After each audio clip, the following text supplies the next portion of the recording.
Buenos días, hermanos. No, pues es que quiero que comience el día otra vez.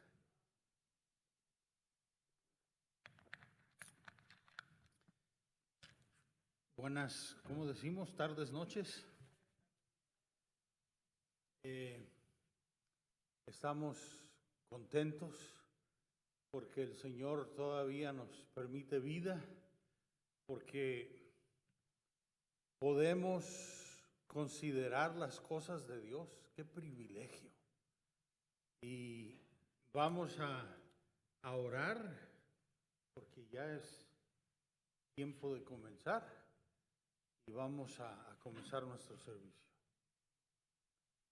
Querido Padre Celestial, te damos gracias porque sabemos que estás aquí con nosotros y porque nos has proveído de la seguridad de la salvación. Ayúdanos a entender el tema y a estar seguros de que en ti estamos salvos. Bendícenos pues en el nombre de Cristo Jesús. Amén.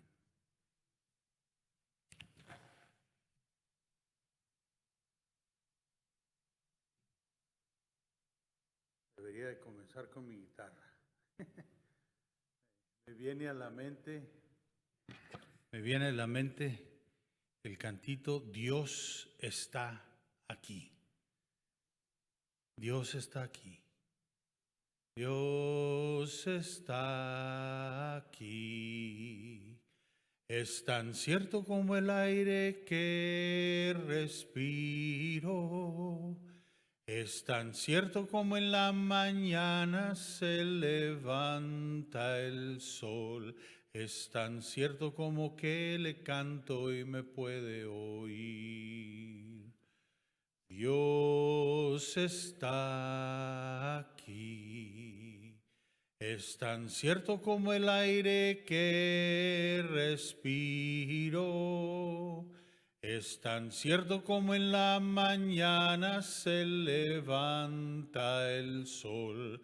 Es tan cierto como que le canto y me puede oír. Lo puedes sentir en este mismo instante. Lo puedes sentir muy cerca de tu corazón. Jesús está aquí. Ya se me olvidaron las palabras. Jesús está aquí. Si tú quieres, lo puedes sentir. Ahí vamos a terminar. Es posible que nos sorprenda saber que algunos de nuestros hermanos, algunos adventistas, tienen una objeción fuerte a la predicación de la seguridad de la salvación. Algunos de ellos creen que al hacerlo, nosotros los pastores les estamos quitando a nuestros miembros el incentivo para guardar la ley. Un líder de la iglesia dijo, puede ser que estés bíblicamente en lo correcto, pero si les das a nuestros miembros la seguridad de la salvación, ¿qué incentivo tienen para guardar la ley? Increíble. La seguridad de la salvación nos va a dar el deseo de guardar la ley. Y también algunos me recuerdan que Elena G. de White nos ha advertido como pueblo que nunca debemos decir estoy salvo. Ellos equivalen esta declaración de ella con la seguridad de la salvación. Como resultado de todas estas objeciones, la seguridad de la salvación se ha convertido en un asunto problemático como lo tenemos aquí, miren, un asunto problemático del evangelio en el adventismo. Y por lo tanto, algo que necesita ser presentado, abordado, explicado, y este es nuestro tópico de hoy. Pero antes de contestar estas objeciones, primeramente vamos al registro bíblico. ¿Enseña la Biblia, es la pregunta, que los cristianos deben tener completa seguridad de la salvación, o necesitamos ser mantenidos en suspenso hasta que Cristo venga? Por favor, vayan conmigo, ahí está, a Hebreos 10, 19 al 22. Miren lo que dice: así que, hermanos, tenemos libertad para entrar en el lugar santísimo por la sangre de Jesucristo. Cuando se está escribiendo esto, está hablando del lugar en el cielo. Por el camino nuevo y vivo que Él nos abrió a través del velo, esto es, de su carne. También tenemos un gran sacerdote sobre la casa de Dios. Acerquémonos, pues, con corazón sincero, en plena certidumbre de fe, purificados los corazones de mala conciencia y lavados los cuerpos con agua pura. Y noten lo que dice acerca de nuestra seguridad de salvación. Esto incidentalmente no es una declaración única.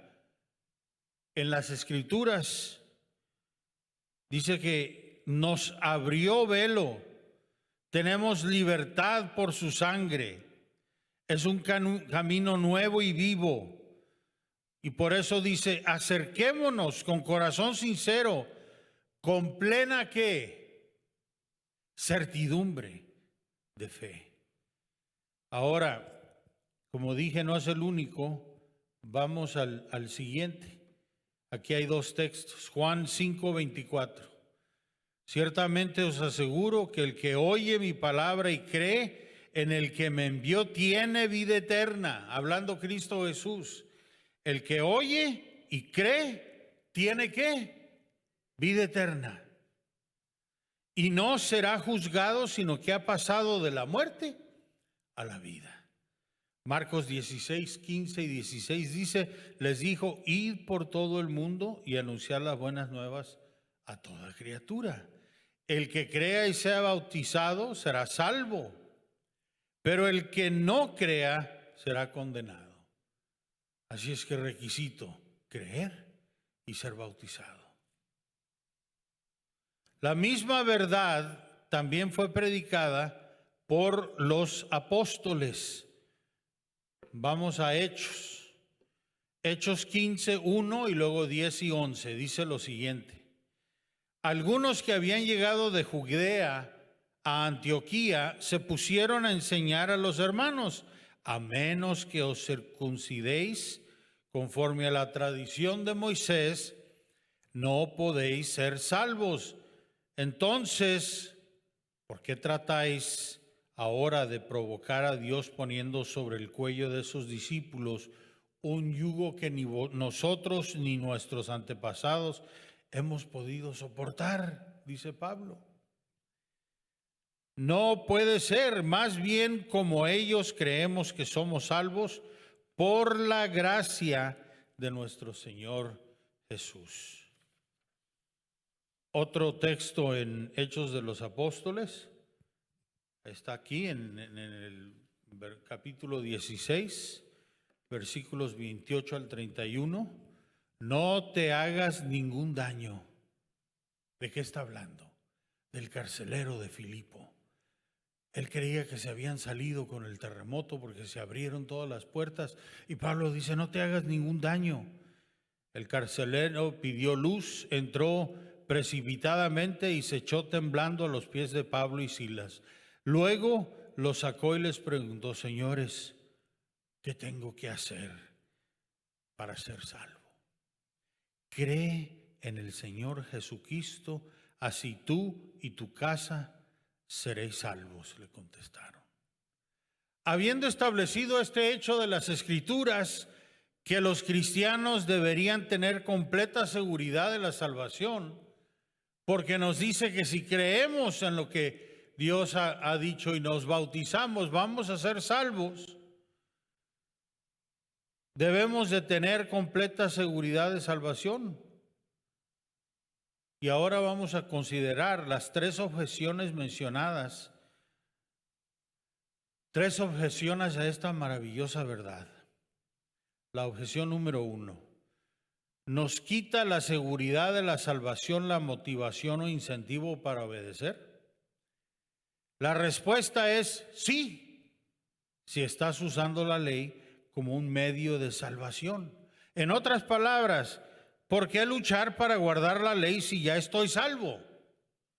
Eso puede sonar como buena lógica humana, pero la realidad es que observando la ley nadie se va a salvar. Es lo que dice Romanos 3:20. Ahí está. Porque por las obras de la ley ningún ser humano será justificado delante de él, ya que por medio de la ley es el conocimiento del pecado. La ley se dio con un solo propósito, para mostrarnos que somos pecadores. Por eso a veces se nos dice que la ley es como un espejo. Por lo tanto, cualquier persona que use este argumento nos dice que de esa persona, que obviamente no han entendido las buenas nuevas del Evangelio. Esto, por cierto, son los frutos del Evangelio. El Evangelio arminianista, que nos dice que la salvación es solamente provisional y solamente cuando cumplo con los requisitos de Dios, entonces me va a salvar, y por eso no están seguros de su salvación. Es triste decir que muchos de nuestro pueblo, viejos como jóvenes, han sido atrapados en este falso evangelio. Y Dios quiere que entendamos que lo que Jesús hizo por nosotros es algo completo. Siempre que usamos motivos egoístas como temor al juicio o el deseo de una recompensa de algo que nos va a dar Dios, para conseguir que nuestro pueblo guarde la ley de Dios o hagan buenas obras, no somos diferentes a cualquiera de las religiones paganas o no cristianas. En principio, del yo le pertenece a Satanás y a este mundo malvado. Esa es la razón por la cual todas las religiones hechas por los seres humanos están basadas en salvación por obras. El método de Dios es completamente opuesto. Miren lo que dice Isaías 55, 8 y 9. Buscad al Señor mientras se deje encontrar. Llamadlo mientras esté cercano. Mis caminos y mis pensamientos son más altos que los vuestros, más altos que los cielos sobre la tierra. Pero nos dice que lo busquemos, porque ahorita lo podemos encontrar. El principio del yo fue introducido por Lucifer cuando llegó a ser Satanás. Y con él, con ese principio, infectó a la raza humana en la caída. Miren lo que dice Isaías 53, 6. Todos andábamos perdidos como ovejas. Cada uno seguía su propio camino, pero el Señor hizo caer sobre él la iniquidad de todos nosotros. Y ahí está Filipenses 2:21. Pues todos los demás buscan sus propios intereses y no los de Jesucristo. Esta es la realidad para los que buscan salvarse a sí mismos, aportar a la salvación. Deme un momentito. Se me está secando la boca.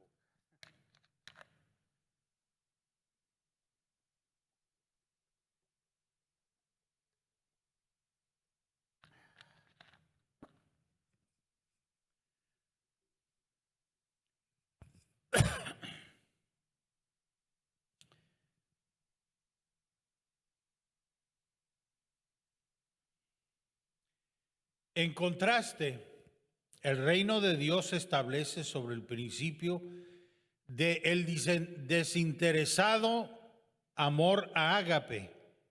es amor incondicional, desinteresado, y esa es la base de nuestra salvación, como también de nuestro vivir cristiano. Cristo lo dice de esta manera en el Sermón del Monte. Habéis oído que se dijo, ama a tu prójimo y odia a tu enemigo, pero yo os digo, amad a vuestros enemigos y orad por quienes os persiguen, para que seáis hijos de vuestro Padre que está en los cielos. Él hace que salga el sol sobre malos y buenos y que llueva sobre justos e injustos.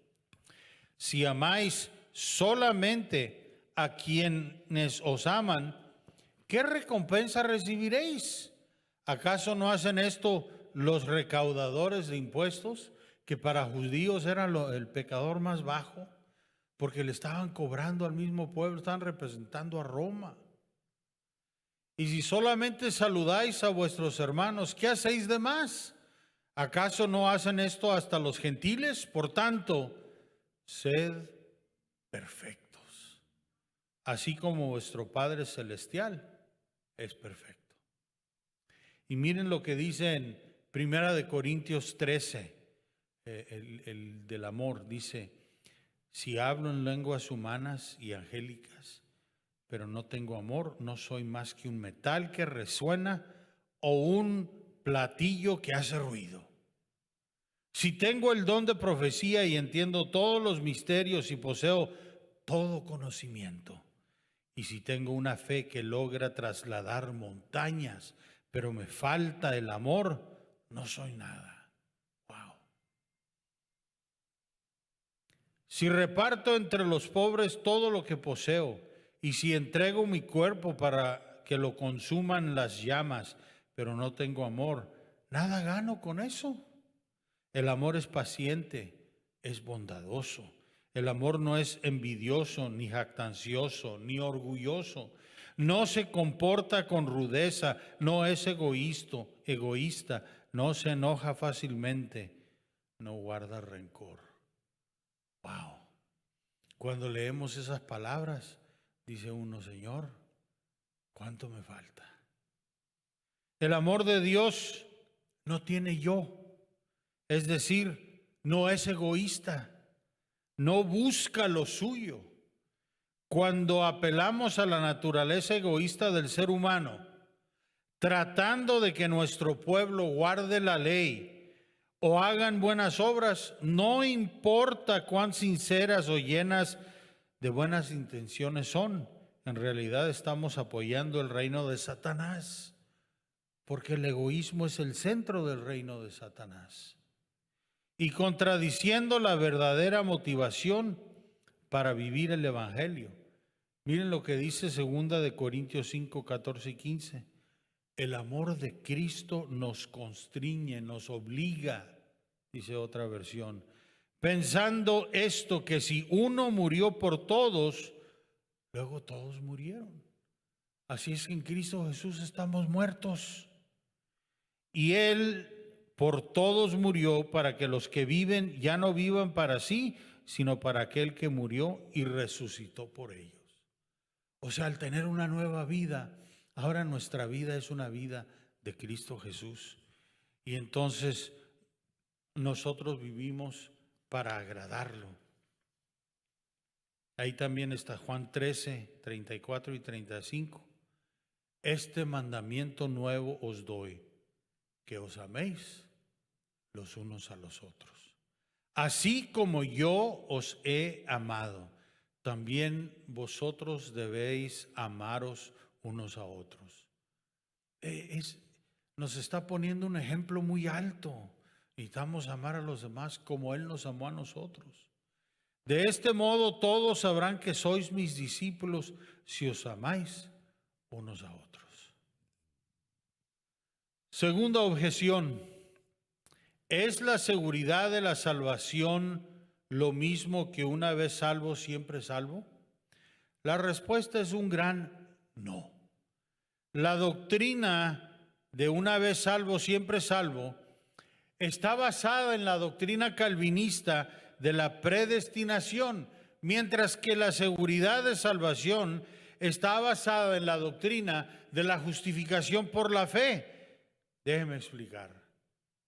La doctrina de la predestinación está basada en el hecho que Dios es soberano, es decir, Él todo lo decide, Él todo lo puede, Él todo lo controla, dicen.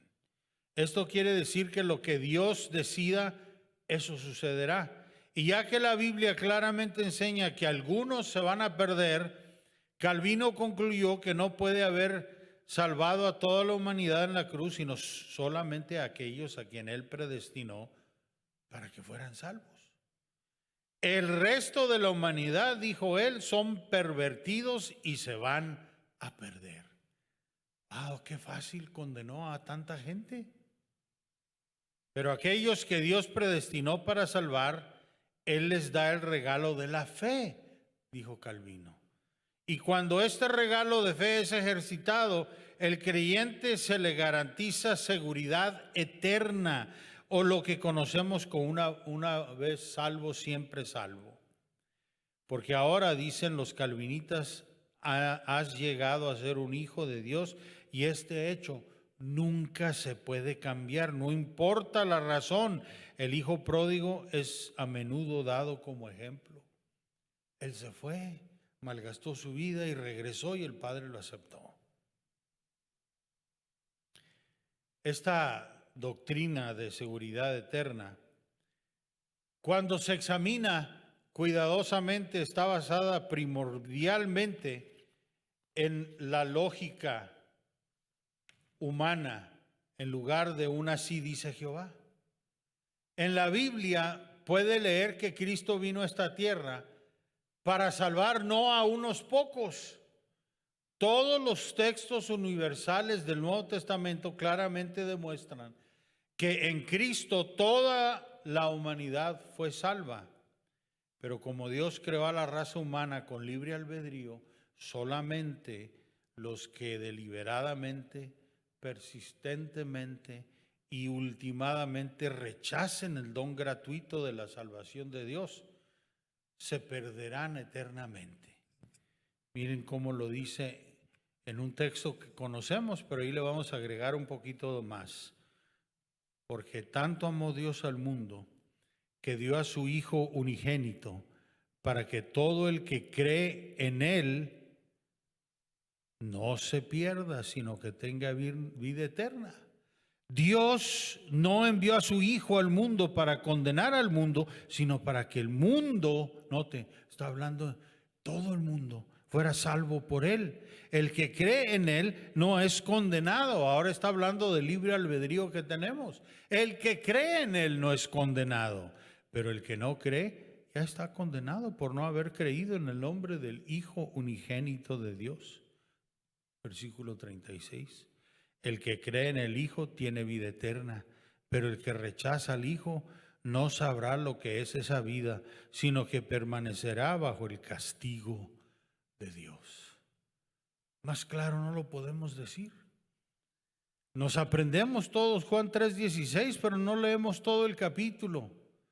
Ahí nos está dando Cristo Jesús la seguridad de la salvación, diciendo, el que cree tiene vida eterna. Por lo tanto,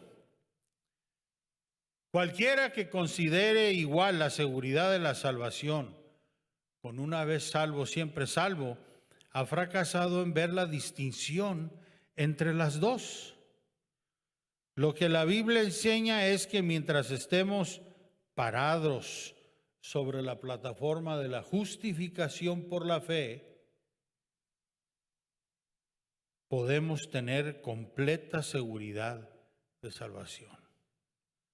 Sin embargo, y ahí está, el momento en que le damos la espalda a Cristo a través de la incredulidad, para recibirlo tenemos que creer. Pero si dejamos de creer, si llegamos a ser incrédulos, le estamos diciendo adiós al cielo. Es por eso que el Nuevo Testamento está lleno de advertencias para el creyente. Bajo ninguna circunstancia renuncies o abandones tu fe en Cristo Jesús. Mira lo que dice Mateo 10, 17 al 22. Tened cuidado con la gente. Os entregarán a los tribunales, os azotarán en las sinagogas. Por mi causa os llevarán ante gobernadores y reyes para dar testimonio a ellos y a los gentiles.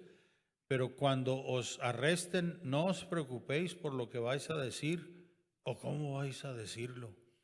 En ese momento se os dará lo que habéis de decir, porque no seréis vosotros los que habléis, sino que el Espíritu de vuestro Padre hablará por medio de vosotros. Qué preciosa promesa. El hermano entregará a la muerte al hermano. Uy, qué feo. Ya no me gustó esa. Y el padre al hijo. Los hijos se rebelarán contra sus padres y harán que los maten.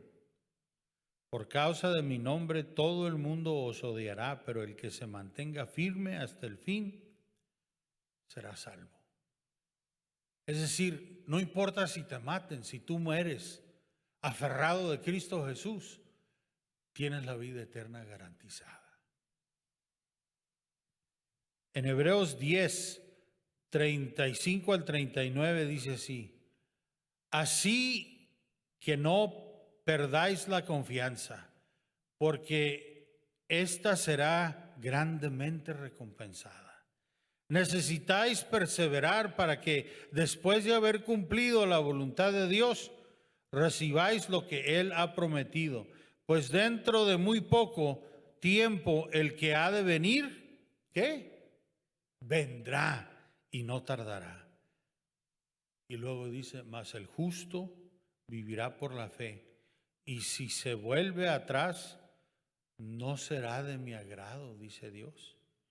Pero nosotros no somos de los que se vuelven atrás y acaban por perderse, sino de los que tienen fe y preservan su vida. Objeción número 3. Cuando Elena G. de White le advierte a los creyentes que nunca deben de decir estoy salvo, estaba ella implicando que los cristianos no pueden tener o se les puede dar la seguridad de la salvación. Nada puede estar más lejano de la verdad. No solamente enfatizó Elena G. de White la seguridad de la salvación, pero su última carta a una mujer moribunda fue darle la seguridad de la salvación. Esto solo es un ejemplo de 81 ejemplos que he encontrado. Entonces, ¿cómo debemos interpretar su declaración que los cristianos nunca deben decir estoy salvo? Ahí está. Al igual que las Escrituras, Elena G. de White nunca debe de leerse fuera de su contexto. Pero desafortunadamente, este es un problema común entre el pueblo de Dios. Existen 4 citas en las que ella hace esta declaración. Y cuando las leemos en contexto, en cada caso, ella está condenando una de 2 herejías. Y aquí están las 2 herejías. Primero, la herejía del movimiento Holy Flesh o Carne Santa, que infestó la conferencia de Indiana al final del siglo XIX. ¿Qué creían ellos? Que podíamos llegar nosotros a no pecar y tener, como dicen ahí, carne santa. Ya somos tan buenos que ya no estamos pecando. Nosotros solamente hasta que seamos transformados en la segunda venida de Cristo Jesús, dejaremos de tener en nuestro cuerpo las tendencias pecaminosas. La segunda herejía calvinista de una vez salvo, siempre salvo, que algunos adventistas de su día todavía sostenían porque habían salido del calvinismo. Cuando ella habla contra estas 2 herejías es cuando dice, no puedes decir estoy salvo como lo dicen los calvinistas. Concluyendo este estudio sobre la seguridad de la salvación, ¿Cómo debemos ver este asunto de nuestra salvación? De acuerdo a la clara enseñanza del Nuevo Testamento, los cristianos deben considerar su salvación en los tres tiempos: pasado, presente y futuro. Estoy salvo, estoy siendo salvo y seré salvo. ¿Por qué? Porque la salvación se trata de la justificación, la santificación y la glorificación. Justificación quiere decir que en este momento acepto yo los méritos de Cristo Jesús y estoy salvo. No necesito nada más. Pero Cristo Jesús me dice que cuando yo recibo eso, empiezo un proceso de santificación. No dejo de estar salvo, pero ahora estoy asemejándome a Cristo Jesús. Y por tanto, estoy siendo salvo. Estoy en un proceso. Cuando lleguemos al final y Cristo venga por nosotros, ahí es cuando nosotros decimos, seré salvo, porque entonces me va a llevar al cielo, me va a transformar, todo lo de aquí va a haber pasado. Cuando se trata de la experiencia subjetiva de la salvación, los creyentes ya están salvos de la culpa y el castigo del pecado.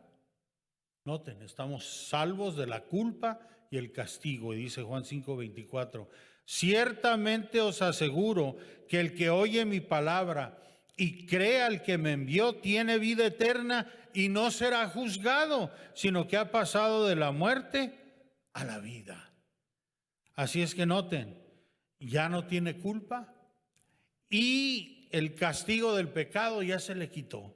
Ha pasado de la muerte, porque la paga del pecado es ¿qué?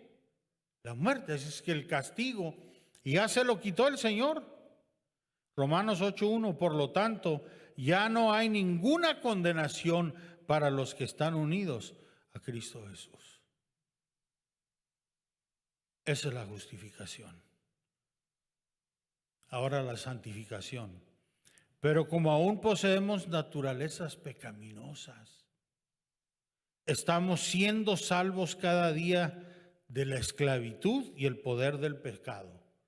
Por eso, segunda de Tesalonicenses 2:13 dice, nosotros, en cambio, siempre debemos dar gracias a Dios por vosotros, hermanos amados, por el Señor, porque desde el principio Dios nos escogió para ser salvos mediante la obra santificadora del Espíritu y la fe que tenéis en la verdad.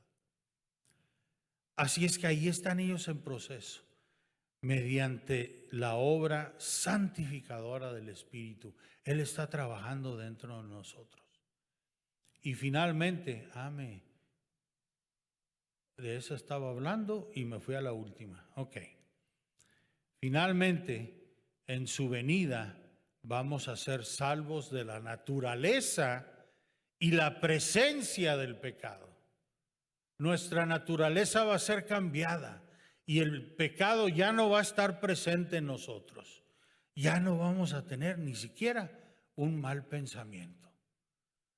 ¿Verdad? Vemos a alguien que nos hizo algo que no deberíamos y ya no vamos a pensar que lo machuque un tren,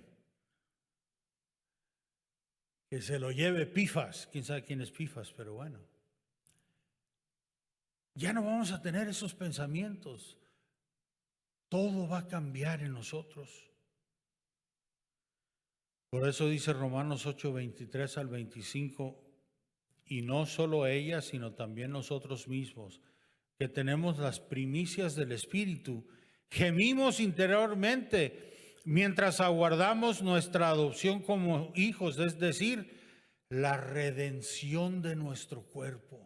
Cuando venga Cristo Jesús, seamos transformados en un abrir y cerrar de ojos. Pero la esperanza, porque en esa esperanza fuimos salvos, pero la esperanza que se ve ya no es esperanza. ¿Quién espera lo que ya tiene? Pero si esperamos lo que todavía no tenemos, en la espera mostramos nuestra constancia. Y finalmente Filipenses, o no lo puse ahí. A ver, lo tengo en el otro. Ahí está. Filipenses 3, 20 y 21. Pero nuestra ciudadanía está ¿dónde?